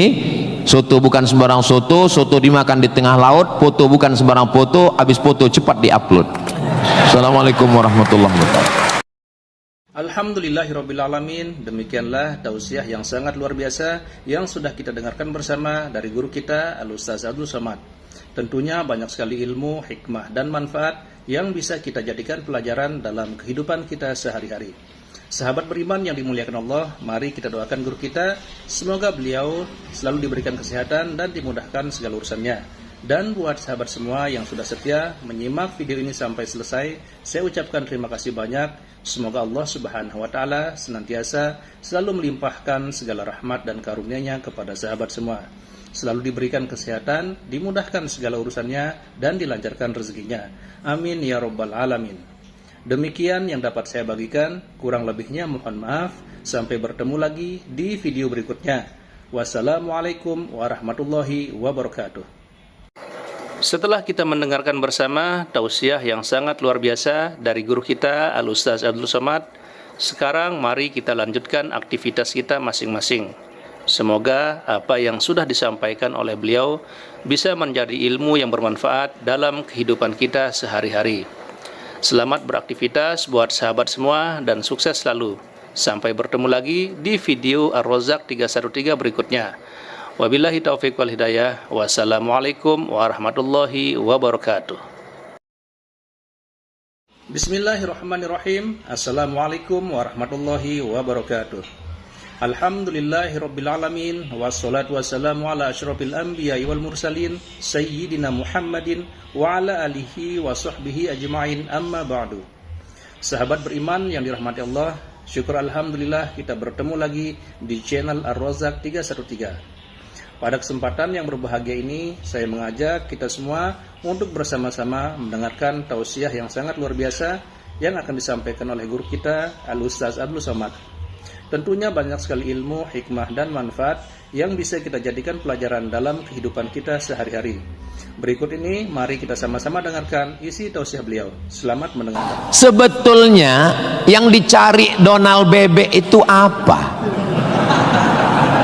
Sampai jam 12 malam masuk ke kamar tidur Maduro, Presiden Venezuela, yang lagi sedang tidur di samping istrinya dicomot oleh Donald.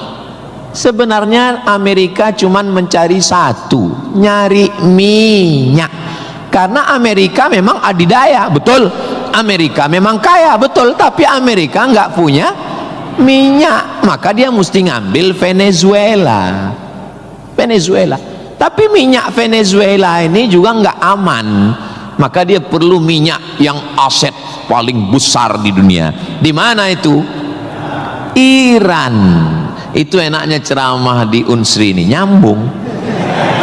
Bagaimana saya bilang Iran? Dulu nama presidennya Reza Pahlavi, bisa diatur oleh Amerika, tapi kemudian datanglah pemimpin spiritual namanya Ayatollah Khomeini tahun 79 tahun 80, maka semua perusahaan Eropa, Amerika stop, nggak boleh masuk.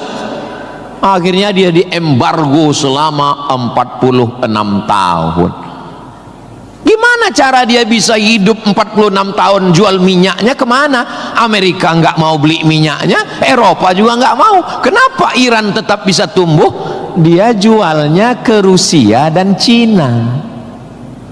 Ada ilmu khusus yang mengkaji ini. Ilmu apa namanya? Geopolitik. Geo dunia, politik. Jadi politiknya bukan antar pilkada kabupaten, tapi geopolitik dunia. Maka Ayatullah ini mesti digulingkan. Meninggal Ayatullah Ruhollah Khomeini, digantikan penerusnya namanya Ayatollah Ali Khamenei. Khamenei mesti dibunuh.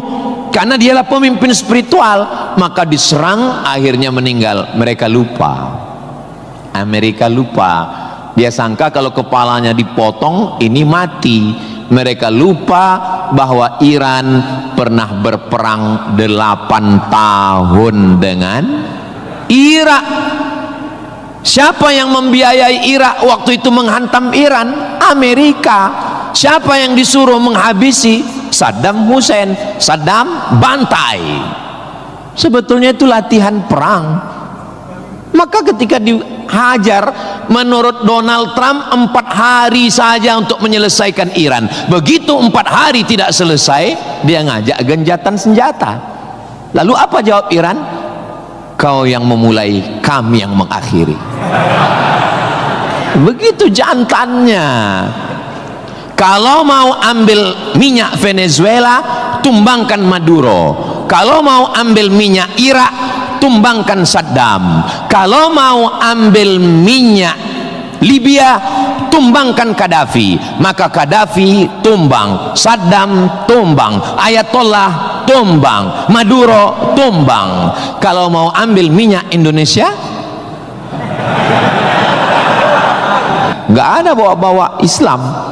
Universitas Sriwijaya, tapi isinya sangat Islami.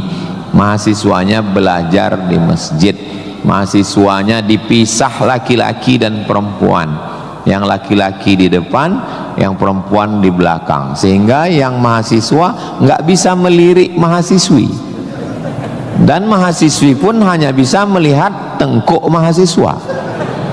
Jadi nggak akan ada istilah pacaran di dalam masjid, di luar kita nggak tahu. Mudah-mudahan Allah menjaga adik-adik semua. Bagi yang sudah daftar dan lulus belajar di Universitas Sriwijaya, ini nikmat yang terbesar. Syukuri dengan ucapan Alhamdulillahi Rabbil Alamin. Dan kita berterima kasih kepada orang yang mengajarkan kita cara bersyukur dengan berselawat untuknya. Allahumma sholli ala Sayyidina Muhammad wa ala ali Sayyidina Muhammad. Ini kampus luas sekali. Saya tadi dibawa dari sholat Masjid Polda pergi ke parkir helikopter. Lalu saya sebenarnya mau cerita bahwa saya naik heli, itu aja sebetulnya. Iya, kadang orang cerita mutar-mutar substansinya sulit dipahami. Kenapa kita mesti naik heli? Ini kampusnya Ustadz kalau lewat tol lebih kurang 40 menit dari kota Palembang. Kenapa kampusnya mesti jauh? Ternyata di sini ada 700 hektar kampus yang begitu luas, dan di sini tidak hanya manusia, monyet pun jumpa tadi. Jadi kampus itu idealnya memang begitu.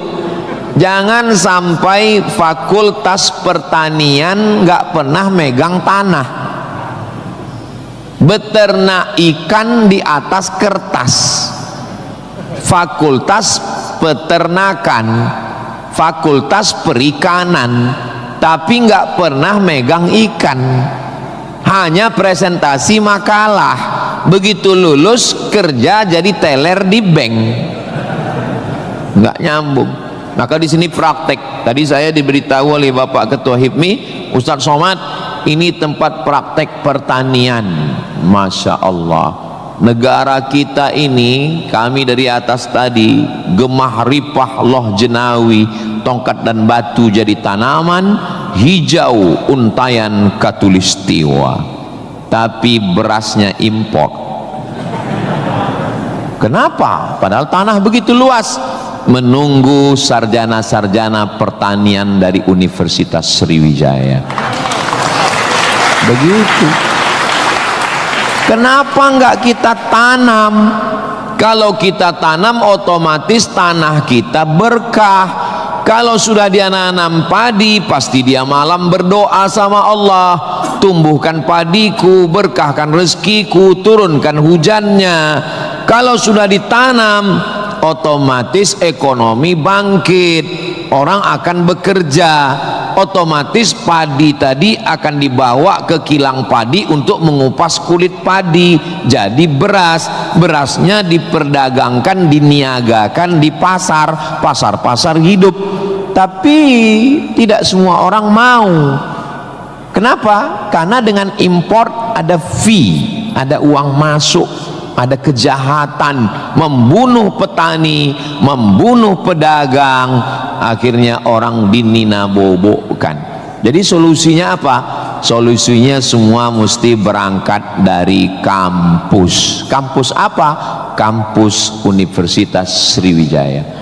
Ustadz beberapa kali nih nyebut Universitas Sriwijaya, dia memang setiap 5 menit sekali disebut. Terus kalau orang belajar di Universitas Sriwijaya ini, Ustadz Somad dapat apa?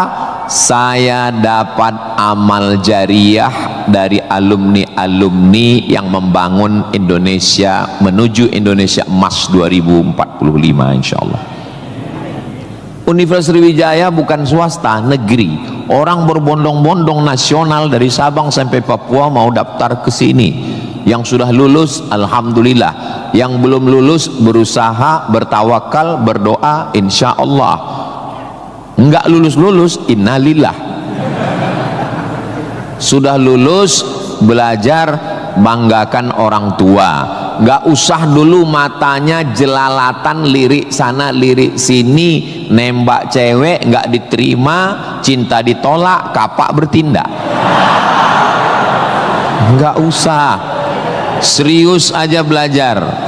Saya jadi mahasiswa sama seperti adik-adik. Saya sampai di Kairo 5 September 1998. Belajar 99, 2000, 2001, 2002. 4 tahun saya di Mesir, tidak pernah pacaran sekalipun. Makanya saya ngomong sekarang ringan. Coba kalau saya dulu playboy cap gayung, susah saya ngomong. Jadi apa yang kita rasakan waktu kuliah dulu, ya kita lah ngomongnya cair aja. Adik-adik jangan pacaran, yang penting kualitas belajar, sibuk menyibukkan pikiran untuk belajar. Terus Ustadz dulu nggak pacaran itu gimana ceritanya? Mahasiswa Indonesia 2400, yang laki-laki 2100, yang perempuan 300. Saya termasuk yang tereliminasi, kalah dalam persaingan. Tapi kalau kita kalah dari satu sisi, jangan kalah dari sisi yang lain. Saya alhamdulillah untuk masalah pacaran mungkin saya kalah. Saya bukan petualang, saya kurang suka adventure. Tapi dalam masalah belajar saya serius. Di Al-Azhar tidak pakai sistem SKS, dia pakai sistem paket. 1 tahun ada 14 mata kuliah tambah 2 juz hafalan Quran, dan dibagi 2 termen, 7 termen awal, 7 termen 2. 14 mata kuliah, kalau nggak lulus 3 ulang setahun. 3 mata kuliah itu hanya diulang dalam setahun, habis umur. Maka saya berusaha belajar pagi, petang, siang, malam, tetap tidur dan makan. Dan akhirnya saya selesai S1 masuk bulan September. Saya selesai S1 bulan Juli. Saya selesaikan S1 saya 3 tahun 10 bulan. Selesai 3 tahun 10 bulan. Belajarnya bahasa Arab, diktatnya bahasa Arab, dosennya orang Arab. Maka saya kalau ketemu sama mahasiswa, saya tanya, semester berapa? 4 Pak Ustadz. Tapi mukanya kok tua kali. 14 Pak Ustadz. Kok bisa kamu sampai semester 14? Dosennya orang Indonesia, diktatnya bahasa Indonesia, referensinya Indonesia, campur Inggris dikit, makalah bisa campur AI. Kenapa kuliah bisa begitu lama? Apa kuncinya Ustadz, kenapa kuliah bisa cepat? Kuncinya simple aja. Saya kan belajar dulu dapat beasiswa dari Al-Azhar. Al-Azhar itu kalau tidak naik tingkat setahun, beasiswanya potong 50%. Kalau nggak naik 2 tahun, putus. Kalau 3 tahun nggak naik, DO. Kalau sudah DO, tidak dikasih tiket pulang. Siap-siap membuat rakit dari Sungai Nil ke Sungai Siak. Jadi yang membuat saya serius belajar itu adalah karena takut nggak makan dan takut nggak dapat tiket pulang. Jadi saya juga terlalu muluk-muluk. Saya nggak berani juga menasihati adik-adik. Saya belajar serius karena takut kepada Allah. Dulu kita nggak begitu. Ya itu. Makanya kalau ada mahasiswa, Ustaz Somad, ya, tolong saya kasih tips biar supaya serius belajar dan nggak pacaran. Saya bilang, cewek itu mau sama kau karena kau berduit. Kalau kau nggak berduit, nggak ada cewek mau. Kalau ada juga cewek mau, kau nggak berduit, dia tetap mau. 2 kemungkinan. Pertama, memang kau bertuah. Yang kedua, cewek itu bodoh. Iya, kan bodoh itu. Udah jelas laki-laki nggak ada duit, mau juga dia.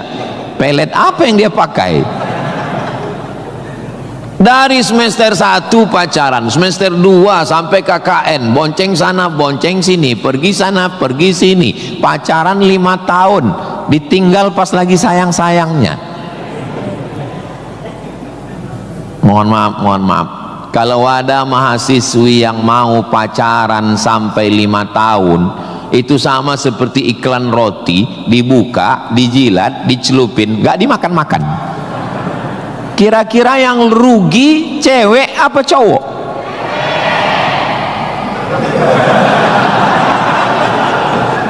Kalau sudah tahu rugi masih mau pacaran, berarti itu IQ-nya di bawah rata-rata.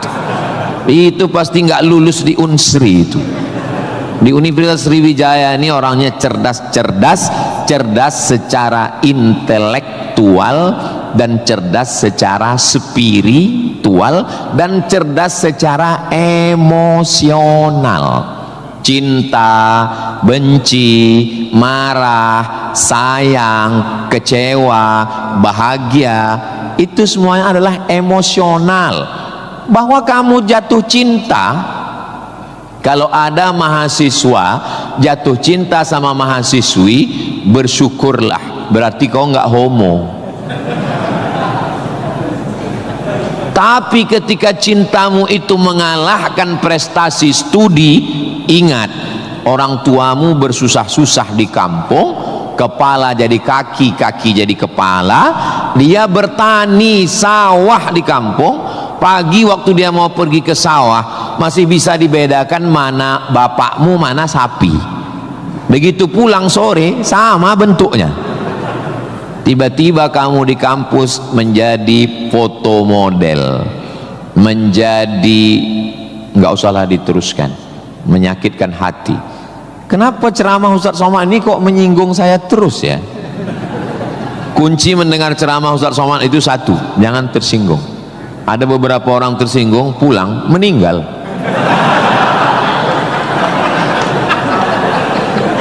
Saudaraku yang dimuliakan Allah, belajar ini seperti pakai kacamata kuda. Jadi waktu belajar dulu pakai kacamata kuda, jangan tengok kanan, jangan tengok kiri, fokus ke depan, tentukan arahmu, maka alam semesta akan membantu. Tentukan targetmu, mana last destination, stasiun terakhir yang mau ditarget mana. Setelah itu langkah kena kakimu, karena kau bertuhan, serahkan pada Allah. Bismillahi tawakkaltu ala Allah, la haula wala quwata illa billah. Ustadz dulu cita-citanya apa? Cita-cita saya selesai S1, habis itu saya S2, habis itu saya S3. Setelah saya doktor, saya mau jadi dosen, dan setelah nanti dapat duit, saya mau membahagiakan orang tua. Cita-cita saya nggak banyak. Nggak ada cita-cita saya dulu diundang memberikan kuliah umum ke Universitas Sriwijaya, naik helikopter, nggak ada sama sekali. Nggak terpikir di kepala saya, nggak ada terlintas. Cita-cita saya simple, singkat aja. Yang penting kuliah S1, S2, S3, habis itu doktor, jadi dosen, pulang ke kampung, ngajar, membahagiakan orang tua. Makanya waktu saya kuliah di Maroko, saya anak pertama, adik saya anak kedua. Kami cuma berdua, adik beradik, saudara kandung laki-laki dua-duanya. Kata adik saya mau nikah. Saya tunggu kamu pulang selesai S2 di Maroko atau gimana? Saya bilang kau nikah aja duluan, karena aku nggak jelas tanggalnya nih kapan. Pulang pun aku belum tentu nikah. Aku masih banyak cita-citaku. Aku masih selesai S2, aku mau S3, aku mau jadi dosen, aku dapat uang, membahagiakan. Kau kalau mau nikah, nikahlah duluan, jangan terhalang karena aku. Alhamdulillah adik saya menikah duluan, anaknya sekarang sudah gadis, anak perempuan pertama, dan sekarang sudah belajar di Al-Azhar Kairo, Mesir. Jadi kita bagi-bagi, kau bahagiakan dengan ibu punya cucu, dan aku membahagiakan dengan kuliahku. Nah, jadi kalau kita mau kuliah, jangan juga kita halangi adik-adik kita yang mau nikah. Nah, jangan sampai kita mau S2, S3, S teler, S cendol, S doger, S Bandung, sampai yang di bawah-bawah ini terhalang, terkendala. Nah, tapi insya Allah adik-adik semua sesuai dengan apa spesialisasi kita. Jangan belajar di tempat yang kita nggak minat, nggak suka, akhirnya kita menderita. Kita udah nggak suka bidang ini, tapi karena terpaksa akhirnya menderita, stres, depresi, mati. Apa yang suka? Ini Pak Ustadz, anak saya ini dari kecil memang saya lihat kemana-mana bawa martil Pak Ustadz. Masuk fakultas hukum, jadi hakim konstitusi. Insya Allah.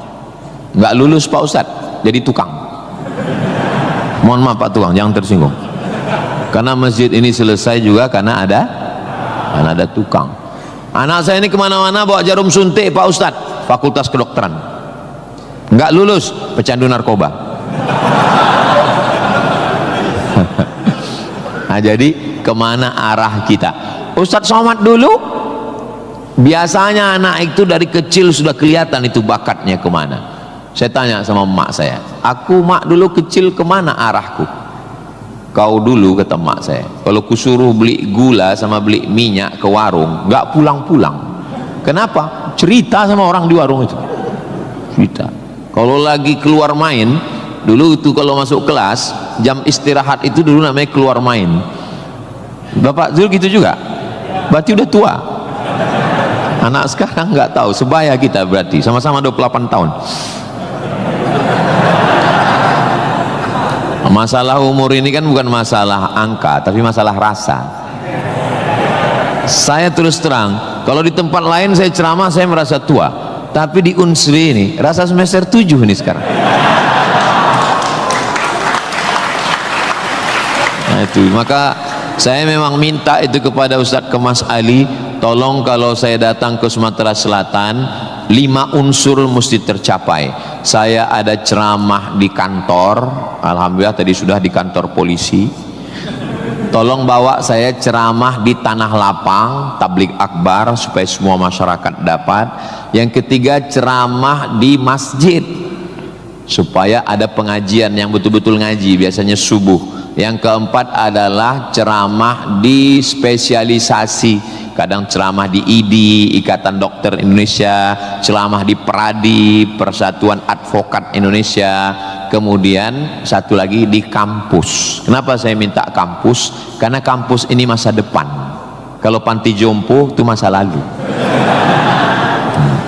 Ustaz jangan disebut jompo, kami di sini ada juga yang tua.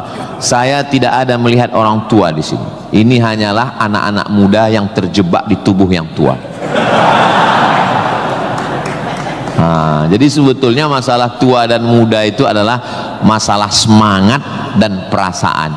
Kalau semangatnya muda, perasaannya muda, maka disebut dia dengan sumpah Sumpah Pemuda, padahal yang bersumpah itu orang tua, tapi karena dia semangat. Memang luar biasa Masjid Nabawi Unsri ini, TV-nya 4 di kiri 4 di kanan, luar biasa katanya. Kadang kita ceramah di beberapa masjid itu kecil aja TV-nya, ini sampai 4. Ini menunjukkan anggaran untuk kampus ini memang hebat. Itu luar biasa. Jadi kalau ada orang mengatakan bahwa Sumatera Selatan itu bawahnya itu banyak emas, memang datanglah ke Unsri, memang terbukti atapnya pun emas. Nggak salah itu Pak Ketua HIPMI, memang banyak emas yang perlu digali di Sumatera Selatan ini, dan Unsri sudah mewujudkannya di atas. Siapa yang bisa melakukan bukan eksploitasi, tapi menggali potensi yang ada di alam ini, itu adalah mahasiswa. Inna fi khalqis samawati, dalam penciptaan langit, wal ardi, penciptaan bumi, wakhtilafil laili wan nahari, perputaran siang dan malam, la ayat, itu semua adalah ayat-ayat. Apa yang kau tahu tentang ayat? Ayat kursi Pak Ustaz. Apa yang kau tahu tentang ayat? Ayat Al-Quran Pak Ustaz. Apa yang kau tahu tentang ayat? Ayat-ayat cinta Pak Ustaz. Ayat semesta. Inna fi khalqis samawati, penciptaan langit, dipikirkan dengan akal, muncul ayat, namanya ayat kauniyah, ayat semesta yang dikaji satu fakultas khusus, namanya fakultas bukan astrologi. Yang perlu dipelajari itu astronomi, bukan astrologi. Kalau yang astrologi itu, Anda lahir bulan April, bintang Anda Taurus, jangan jatuh cinta dengan Pisces. Karena kalau ikan jatuh cinta dengan kambing, nanti tinggalnya di mana? Buang-buang waktu aja itu, nggak usah dikaji.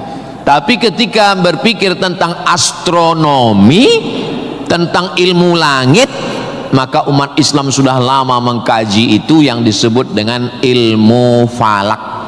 Ilmu falak itu yang dipakai oleh Badan Lembaga Hisab dan Ru'yah.